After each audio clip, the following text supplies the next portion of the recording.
दुनिया की सैर करें हम बातों की इस रेल में, दुनिया को हम स्वर्ग बनाएं खेल खेल में, खेल खेल में।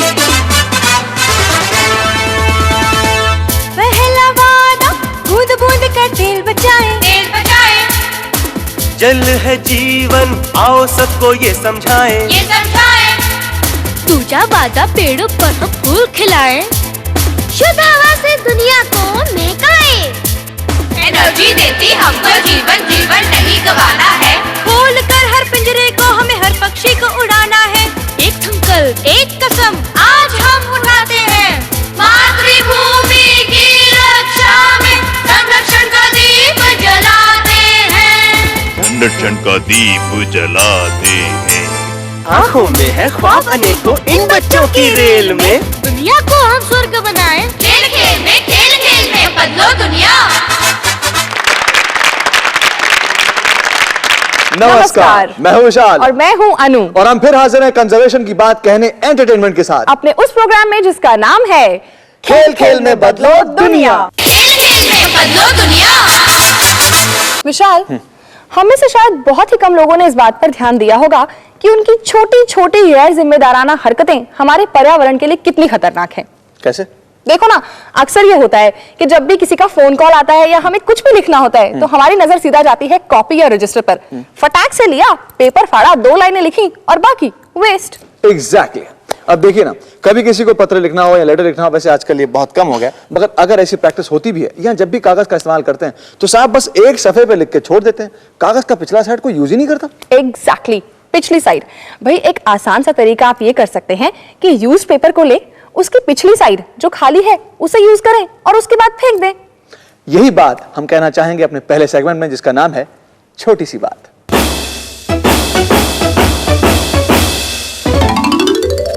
बचपन में मुझे कागज की नाव बनाने का बड़ा शौक था। मैं कॉपी के पन्ने फाड़ फाड़ कर कागज की नाव बनाता और बारिश के दिनों में तैराता था, बल्कि दोस्तों से भी कहता था कि आप नाव तैराओ, बनाओ। इस तरह हम कागज बर्बाद करते थे। बाद में पता लगा कि कागज तो प्रकृति के पेड़ों से बनता है और ये पेड़ बर्बाद होते हैं अगर हम कागज बर्बाद करते हैं।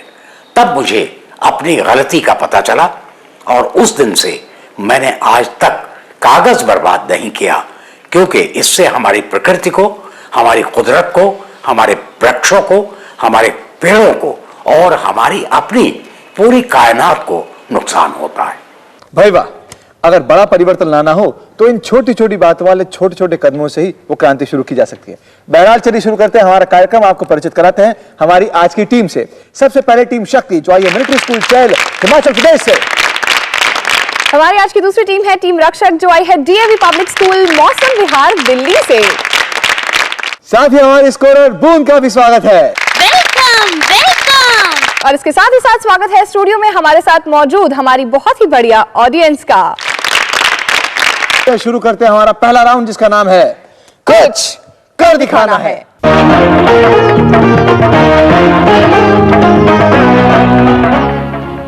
जी हाँ, हमारा पहला राउंड एक परफॉर्मेंस बेस्ड राउंड है और इस राउंड में दोनों टीम्स यहाँ आकर हमारे सामने परफॉर्म करेंगी और एक बहुत ही बढ़िया मैसेज हम तक पहुंचाएंगी। सबसे पहले टीम शक्ति।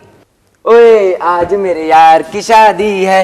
वाह क्या शादी थी यार। अरे रूमी, वैभव, आ गए तुम शादी से? अरे रौनक, वहाँ इतनी जगमग और यहाँ ये अंधेरा। हाँ, शाम से ही लाइट यहाँ आंख मिचौली खेल रही है। प्रज्ञा, बड़ी शानदार लाइटिंग थी, सारा फार्म हाउस जगमगा रहा था। लो, यहाँ बिजली की मारामारी हो रही है और वहाँ का फार्म हाउस जगमगा रहा था। अरे रौनक, वहाँ जगमगाहट फैलाने वाले जनरेटर लगे थे, इसलिए वहाँ बिजली आए या जाए कोई फर्क ही नहीं पड़ रहा था। जानते हो, 4 बड़े जनरेटर लगे थे वहाँ। अच्छा, तब तो बड़ा डीजल खर्च हो रहा होगा। अरे भाई, अब बिजली लेनी है तो डीजल तो लगेगा ही और उनके चलने से शोर भी होगा। लेकिन कुछ भी कहो, जनरेटर है बड़े काम की चीज, क्योंकि घर, दफ्तर, होटल, हॉस्पिटल, सारी जगह इनकी उपयोगिता है। मैंने भी देखा है कि सड़कों पर फ्लाईओवर बनाने या कंस्ट्रक्शन के और कामों में जनरेटर से ही बिजली बनाई जाती है। यही तो मैं कह रहा हूँ कि जनरेटर बड़े फायदेमंद हैं। इससे जब चाहे बिजली हासिल कर सकते हैं। बस डीजल, पेट्रोल या केरोसिन का खर्च बर्दाश्त करने की क्षमता होनी चाहिए। वह भी अगर रख रखाव ठीक तरह किया जाए तो खर्च बर्दाश्त किया जा सकता है। अच्छा, वो कैसे? ये कटौती तो जनरेटर की खरीदारी के साथ ही शुरू की जा सकती है। जनरेटर को लोड के मुताबिक खरीद कर, यानी कि जितने वॉट की बिजली चाहिए उतनी ही पावर का जनरेटर खरीदा जाए। चलो खरीद लिया, फिर आगे बताओ, आगे क्या किया जाए? आगे मैं बताता हूँ। मैंने देखा है जनरेटर से कभी कभी बूंद बूंद करके डीजल या केरोसिन टपकता रहता है, जो ईंधन की बर्बादी है और खर्चे की बढ़ोतरी। हाँ भाई, अगर हर सेकंड केवल एक बूंद डीजल या केरोसिन भी टपके तो इससे कई लीटर डीजल और केरोसिन वेस्ट हो सकता है। और ये तो सभी जानते हैं कि केरोसिन गरीबों का ईंधन है। ओह, इससे तो एक एक बूंद बचाने से यकीनन केरोसिन के हकदार केरोसिन पाएंगे। हाँ, और जनरेटर खरीदने के बाद बात आती है उसे सही जगह पर लगाने या रखने की, ताकि उसे ताजी हवा मिलती रहे। क्यों भाई, जनरेटर तो सांस लेते नहीं, फिर उन्हें ताजी हवा की क्या जरूरत? जरूरत है भाई। जनरेटर के इंजन का टेम्परेचर 30 से 32 डिग्री सेल्सियस बना रहे, तभी ईंधन और हवा का मिक्सचर सही अनुपात में बनता है और फ्यूल एफिशिएंसी बनी रहती है, जिससे ईंधन की खपत कम होती है। चलो अब जनरेटर लग गया, उसे हवादार कमरा भी मिल गया, अब उसे चलाओ भी तो। हाँ, अभी चलाते हैं, लेकिन चलाने से पहले उसके फ्यूल टैंक की सफाई तो ठीक से कर लें। और सफाई करने के बाद यह भी देख लें कि उसमें जाने वाला ईंधन भी साफ हो। ऐसा करने से ईंधन की बर्बादी बहुत कम हो जाती है। भाई वाह, आप लोगों ने तो सचमुच खर्चों में कटौती कर दी। इन सब ने तो जाना एनर्जी सेविंग के बारे में, लेकिन आप सब ने क्या जाना? यदि हम ईंधन से चलने वाले सभी उपकरणों का रखरखाव ठीक तरह से करें तो ईंधन का खर्च बहुत कम हो सकता है, जो हमारे ही नहीं देश के भी हित में है। अरे भाई, जब आप सब ने उठाया है ये मुद्दा तो निभाओ आप सब कर्तव्य अपना। जी हाँ, तेल को बचाने का साकार होगा सपना, होगी स्वस्थ समाज की रचना। अब देखते हैं टीम रक्षक आपसे क्या कहना चाहती है। टीम रक्षक। एक लड़की थी अनजानी सी, प्यारी सी, प्लास्टिक की दीवानी सी। उसकी नजर किसी भी प्लास्टिक थैली पर जाती, उसे बीनती और घर ले आती। ये था उसका जुनून, वो थी मेरी चाहत और ये है मेरा मजमून। पास मेरे आती, मुझे खोया खोया सा पाती और फिर यह कहकर मुझे मेरे ख्वाबों से जगाती। मालूम है, अगर सभी लोग प्लास्टिक बैग्स, बोतल वगैरह कूड़े में या इधर उधर ना डालकर सीधे कबाड़ी वाले को ही दे तो जो नालियां चौक हो जाती हैं वो नहीं होंगी। मैं उससे कहता, हाँ, प्लास्टिक की थैलियां मिट्टी में गल नहीं पाती और इसे जलाओ तो इसके धुएं में कैंसर के रसायन होते हैं और प्रदूषण फैलता है, सो अलग। और साथ ही साथ प्लास्टिक की दूध घी की थैलियां, बोतल वगैरह कूड़े में जाती हैं, जिन्हें खाकर गाय भैंसों को नुकसान होता है। यह है कबाड़ी वाला। यदि सभी लोग प्लास्टिक बैग्स, बोतल आदि इसे इकट्ठा करके दे दें तो पर्यावरण को स्वच्छ रखने में आप भी साझेदार कहलाएंगे। हाँ, इस कबाड़ को रिसाइकल करने के कारण हमें प्लास्टिक के कचरे से काफी हद तक छुटकारा मिल सकता है और जो सामान नया प्लास्टिक का सामान बनाने में लगता है वो भी बच जाता है।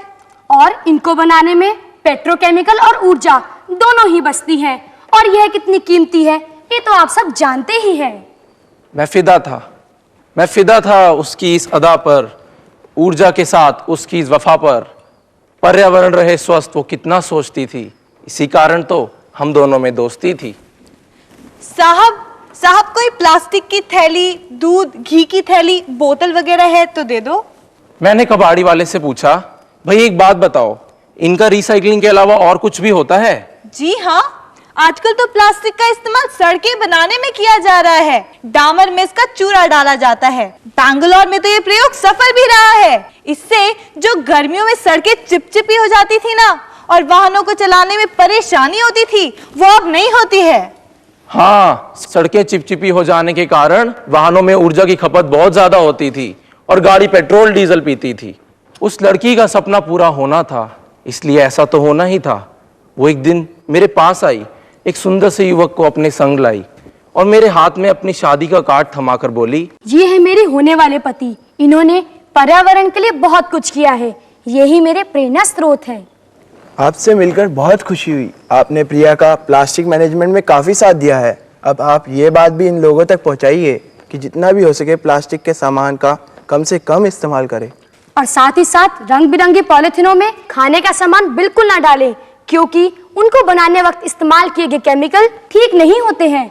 अच्छा, तो अब हम चलते हैं। वो लड़की मेरे प्यार से अनजानी सी थी, पर उसके सपने को पूरा करने की मुझे दीवानगी सी थी। देखो वो लड़की मुझे कमल से कबाड़ी वाला बना गई, हाथ में कबाड़ का थैला पकड़ा गई। प्लास्टिक की थैलियाँ, दूध की थैलियाँ, बोतलें आज भी इकट्ठा करता हूँ उसकी याद में, और गली गली कहता फिरता हूँ, कबाड़ी वाला, कबाड़ी वाला। कबाड़ी वाले को ही दे प्लास्टिक का सामान, जिससे ना हो पर्यावरण को नुकसान। मौसम वाकई खुशगवार होता जा रहा है। मगर अब चलते हैं ऑडियंस के पास जानने के लिए कि टीम शक्ति की परफॉर्मेंस उन्हें कैसी लगी।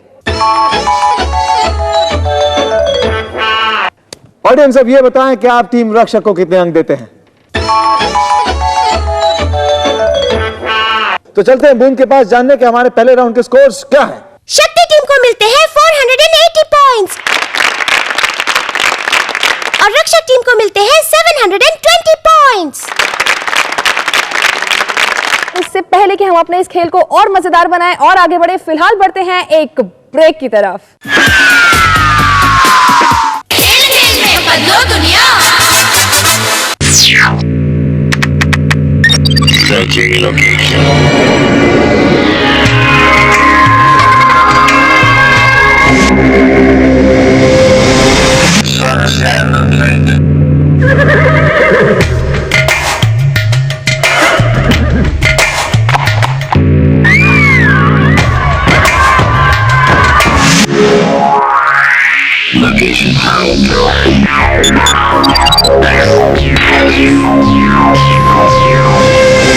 Imagine a world without oil. Save oil, it's precious.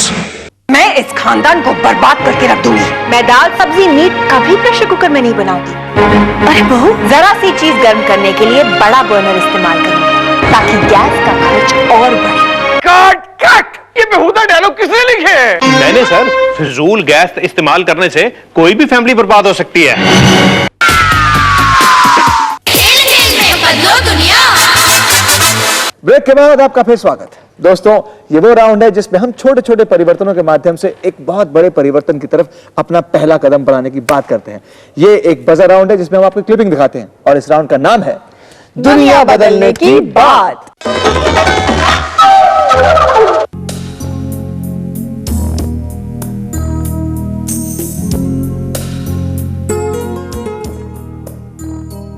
यह है दक्षिण भारत का प्रसिद्ध जिला कोयंबटूर। प्राकृतिक सौंदर्य के बीच बसा यह जिला उद्योग का केंद्र है। इसकी ख्याति का एक प्रमुख कारण यहां की स्पिनिंग मिल्स हैं। देश में तैयार होने वाले कुल धागों का लगभग 40% धागा कोयंबटूर जिले में ही तैयार किया जाता है। धागों की कताई के लिए उत्तम तकनीक की आवश्यकता होती है। साथ ही आवश्यकता होती है स्पिनिंग डिपार्टमेंट के अंदर टेम्परेचर और रिलेटिव ह्यूमिडिटी अर्थात RH को उपयुक्त बनाए रखने की। कोयंबटूर की जलवायु में स्पिनिंग डिपार्टमेंट के अंदर का टेम्परेचर 27 डिग्री सेल्सियस से 32 डिग्री सेल्सियस रखा जाता है। RH को 55% के लगभग रखा जाता है। बदलते मौसम के बावजूद साल भर RH और टेम्परेचर को स्थिर रखने में अत्यधिक ऊर्जा की खपत होती है। अध्ययन के अनुसार 25,000 स्पिंडल्स वाली एक टेक्सटाइल मिल में केवल ह्यूमिडिफिकेशन के लिए बिजली पर हर महीने 4 से 6 लाख रुपए तक खर्च हो जाते हैं। ये खर्च मिल की पूरी खपत का लगभग 20% के बराबर है। ह्यूमिडिफिकेशन की कार्यप्रणाली कुछ इस प्रकार है। इस प्रक्रिया में 2 बड़े पंखों की मदद ली जाती है। सप्लाई फैन जो स्पिनिंग डिपार्टमेंट में ऊपर से ठंडी हवा पहुंचाता है और एग्जॉस्ट फैन जो स्पिनिंग डिपार्टमेंट के अंदर की गर्म हवा को नीचे डक्ट से खींच लेता है। ह्यूमिडिफिकेशन प्रोसेस के डिजाइन में एग्जॉस्ट द्वारा स्पिनिंग डिपार्टमेंट से खींची गई इस हवा को बाहरी तापमान के अनुसार या तो रीसर्कुलेट किया जाता है या फिर इसे बाहर निकालकर इसमें फ्रेश एयर की सप्लाई की जाती है। हवा का यह बहाव डैम्पर्स की मदद से नियंत्रित किया जाता है। सप्लाई फैन तक पहुंचने से पहले हवा को एयर वॉशर से पार कराया जाता है। यहां पानी की बौछार से हवा के टेम्परेचर और ह्यूमिडिटी को कंट्रोल किया जाता है। अंत में सप्लाई फैन से यह ह्यूमिडिफाइड हवा दोबारा डिपार्टमेंट तक पहुंचाई जाती है। आमतौर पर एग्जॉस्ट और सप्लाई फैन तो फुल स्पीड पर 24 घंटे चलते हैं और डैम्पर्स को हाथ से ही ऑपरेट करके टेम्परेचर और ह्यूमिडिटी को नियंत्रित किया जाता है। लगभग 50 हॉर्स पावर वाले इन पंखों को फुल स्पीड पर लगातार चलाने से बिजली की अनावश्यक खपत होती है। The south India textile research association अर्थात सिट्रा ने इस खपत को कम करने के लिए पीसीआरए के सहयोग से क्लाइमो कंट्रोल नामक तकनीक विकसित की है।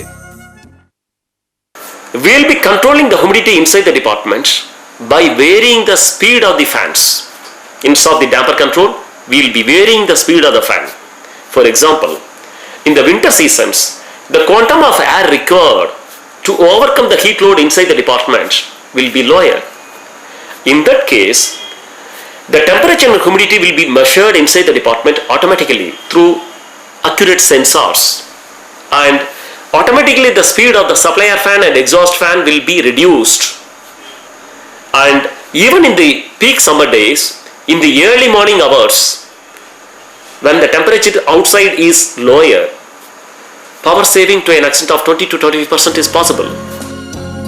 क्लाइमो कंट्रोल तकनीक में 3 सेंसर लगाए गए हैं। एक डिपार्टमेंट के अंदर टेम्परेचर और ह्यूमिडिटी को रिकॉर्ड करता है।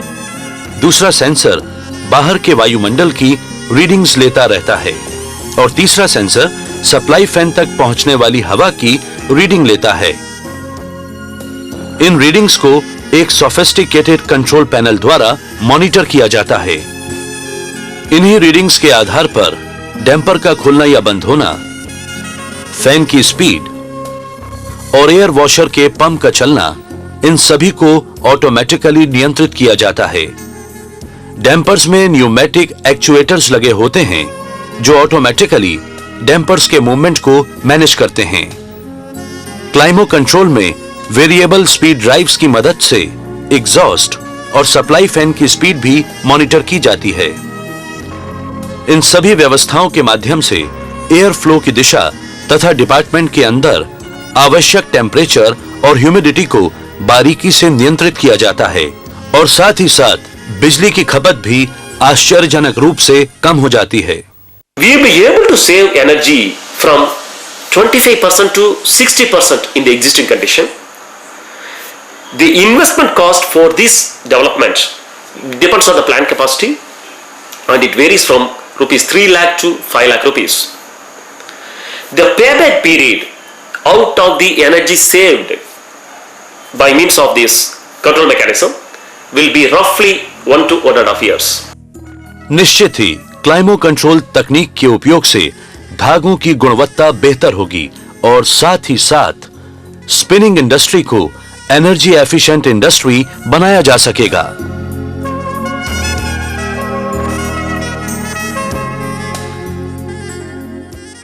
Teams, let me tell you that it is a buzz around, 100 points for every right answer, no negative marking. So please try to attempt. But remember, if you press the buzzer before the question is over, you get disqualified for that particular question and the question is transferred to the other team. Any confusions? Hang all on. set? We are All the giving you best. confusions now. Question number 1. Spinning industry में कोयम्बटूर जिले का क्या महत्व है? शक्ति? It's temperature and humidity. The spinning wheels, which is proved very important for the industry today. The spinning wheels. Team Rakshak. They provide 40% of the thread to the country. 100 points, right answer. Team शक्ति, शायद आपने हमारा question समझा नहीं। हमने पूछा था कि कोयम्बटूर जिले का क्या महत्व है। What's the importance of Coimbatore in the spinning industry? And exactly, देश में तैयार होने वाले कुल धागे का लगभग 40% धागा जो है, 40% थ्रेड, वो यहीं पर तैयार किया जाता है। Never mind, we've got 2 more questions to go. Here we go. Coimbatore की जलवायु के अनुसार स्पिनिंग डिपार्टमेंट में उपयुक्त RH और टेम्परेचर क्या है? शक्ति? 27 degree to 32 degree and RH is 55%. Right answer, 100 points. Next question. क्लाइमो कंट्रोल टेक्निक में 3 सेंसर कहां-कहां की रीडिंग देते हैं? शक्ति again. One sensor gives the temperature and humidity inside, and second gives the outer reading, that is temperature and humidity, and one gives the when the supply fan temperature and RH of supply fan. Yes, this is the right answer. We give you 100 points. तो just let me put it in absolute correct words. एक spinning department के अंदर की, दूसरा बाहर के वायुमंडल की, और तीसरा सप्लाई फैन तक पहुंचने वाली हवा की। Nevertheless you got 100 points. चलिए अब चलते हैं बूंद के पास। बूंद बताएं कि इस राउंड के स्कोर्स क्या रहे। शक्ति टीम को मिलते हैं 200 पॉइंट्स और रक्षक टीम को मिलते हैं 100 पॉइंट्स। तो ये था इस राउंड का लेखा जोखा। देखते हैं अगले राउंड में क्या चमत्कार होने वाला है, लेकिन उससे पहले हम लेते हैं एक छोटा सा ब्रेक। मिलते हैं ब्रेक के बाद। खेल में बदलो दुनिया।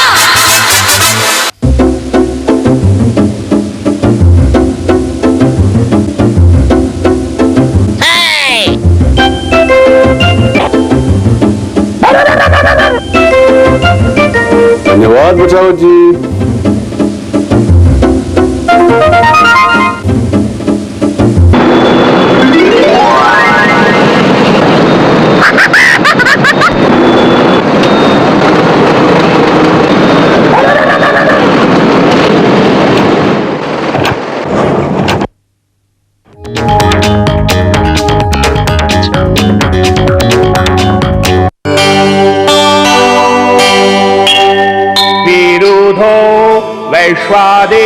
स्वच्छ वातावरण संपन्नता का प्रतीक है। ये मानव जीवन की रक्षा करता है, परंतु मानव ने ही अपने निजी स्वार्थ के लिए पेट्रोलियम पदार्थों का दुरुपयोग कर वातावरण को प्रदूषित कर दिया है।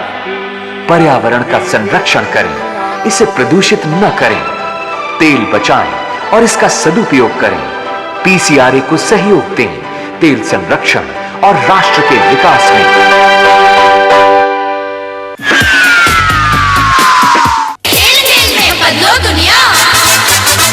ब्रेक के बाद फिर स्वागत है आपका हमारे डेंजर जोन में। डेंजर जोन इसलिए कह रही हूँ क्योंकि हमारा जो अगला राउंड है ना, वो ऐसे ही कुछ है। इसमें आपको अपनी आंखों के साथ साथ दिमाग भी खुला रखना पड़ेगा। हमारे राउंड का नाम है देखो मगर ध्यान से।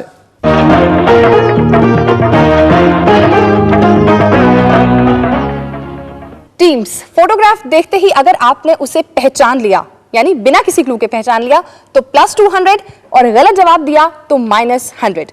नहीं बता पाए तो हम आपको देंगे पहला क्लू। सही जवाब +150, गलत जवाब -50। तब भी नहीं पकड़ पाए तो हम आगे बढ़ेंगे और आपको देंगे दूसरा और आखिरी क्लू, दैट इज +100 -50। तो इस फोटोग्राफ को गौर से देखिएगा and feel free to hit the buzzer the moment you spot. Here is the photograph.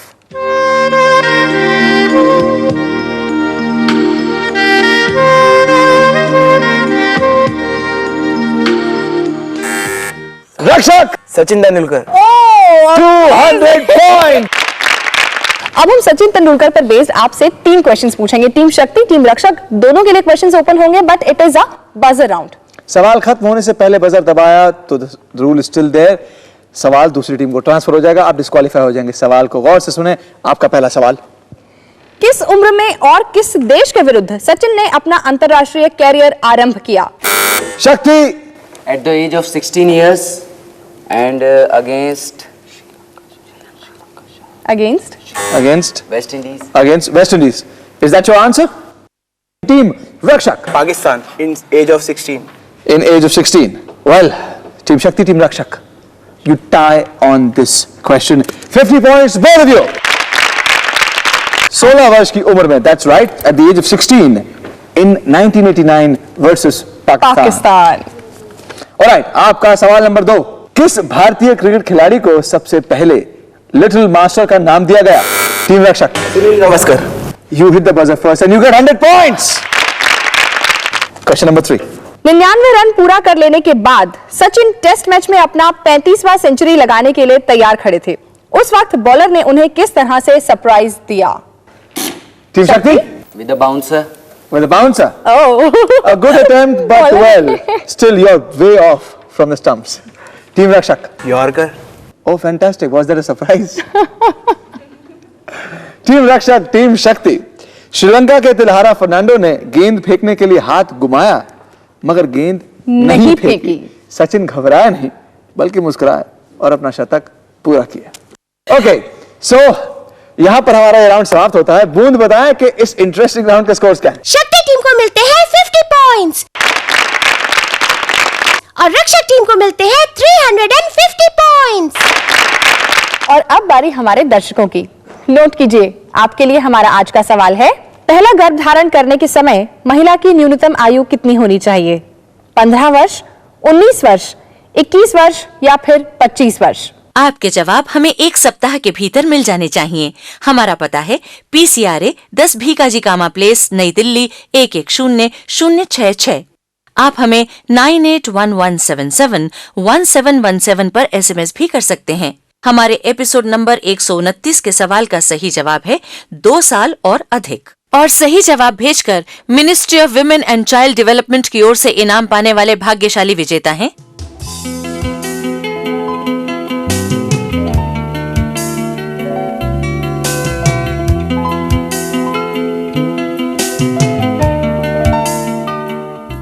आज का इनामी पत्र हमें भेजा है बरनाली दत्ता ने, गांव रुपया बाथन, डिस्ट्रिक्ट नलबाड़ी, असम से। तो चलते हैं बूंद के पास जानने के हमारे फाइनल स्कोर्स क्या हैं। शक्ति टीम को मिलते हैं 730 पॉइंट्स और रक्षक टीम को मिलते हैं 1170 पॉइंट्स। टीम रक्षक है हमारी आज की विनर नंबर 1। टीम शक्ति आप बनी है हमारी आज की विनर नंबर 2। हमारे सभी पार्टिसिपेंट्स को मिलते हैं food and nutrition board, ministry of women and child development की ओर से ये आकर्षक उपहार। हमारे पार्टिसिपेंट्स की हौसला अफजाई के लिए आज हमारे साथ मौजूद हैं श्रीमती नंदिता मिश्रा, डायरेक्टर महिला एवं बाल विकास मंत्रालय। और अब खास आपसे एक गुजारिश, वो कहते हैं ना कि अगर एक ही बात को बार बार दोहराया जाए तो गए गुजरे लोगों को भी वो समझ आने लगता है मगर हम अच्छे से जानते हैं कि आपके लिए तो एक इशारा ही बहुत है, तो बस समझिए हमारे इस इशारे को, खुद भी पेट्रोलियम पदार्थ बचाइए और दूसरों को भी यही हिदायत दीजिए। इसी नोट पर लेते हैं आपसे विदा। अगले हफ्ते होगी फिर मुलाकात, तब तक के लिए नमस्कार।